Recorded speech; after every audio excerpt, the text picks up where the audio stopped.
Neverwhere is a fantasy novel by Neil Gaiman that delves into mysterious environments and harsh cliffhangers. By far, the greatest aspects of this novel is its setting and its plot.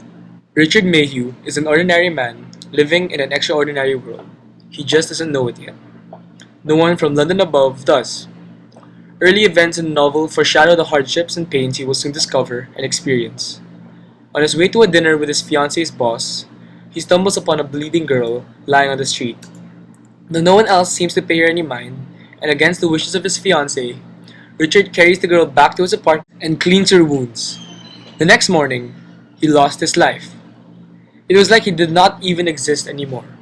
He lost his job, his apartment, his fiancée, and no one would talk to him. Literally. Now, he must find the girl Dor and fight to gain back his life.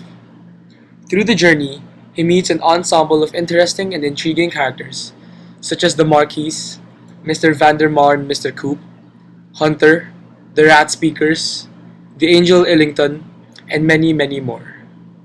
These distinct and unique characters keep the story from being stale and boring. Richard Mayhew himself is an interesting character.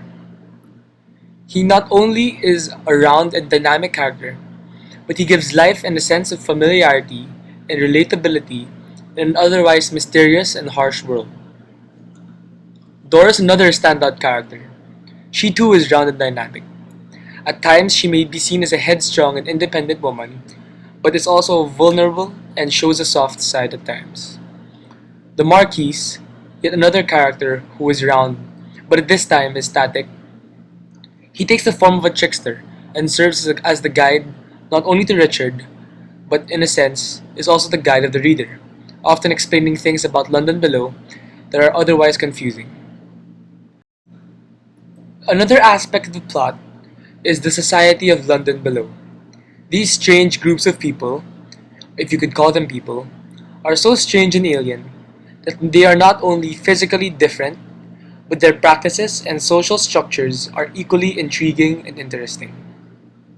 There are also many plot twists and turns along the way of this great adventure, from the betrayal of Hunter to the discovery of the Angel Illington's plot. The second part of the novel that truly stands out is the setting, but more specifically, the locations. Time-wise, it takes place in the modern era. The locations, though, are an entirely different story. From the market, a randomly ordinary place by day, but by night, it is the location of the gathering of citizens of London below to trade items and other sorts of merchandise. To other places, like the abandoned train stations, where gods and other strange creatures meet. To places like the Knight's Bridge, whose darkness may choose to kill you or let you pass it. The setting achieves what I believe the author tried to do, bring us into a new unfamiliar world. In a sense, we feel like Richard, confused and brought out of his element like a fish out of water, forced to adapt. Overall, Neverwhere is a beautiful novel, excellently crafted by the author, with excellent plot points, strange characters, bold new settings. Neverwhere does not fail to impress and immerse the reader.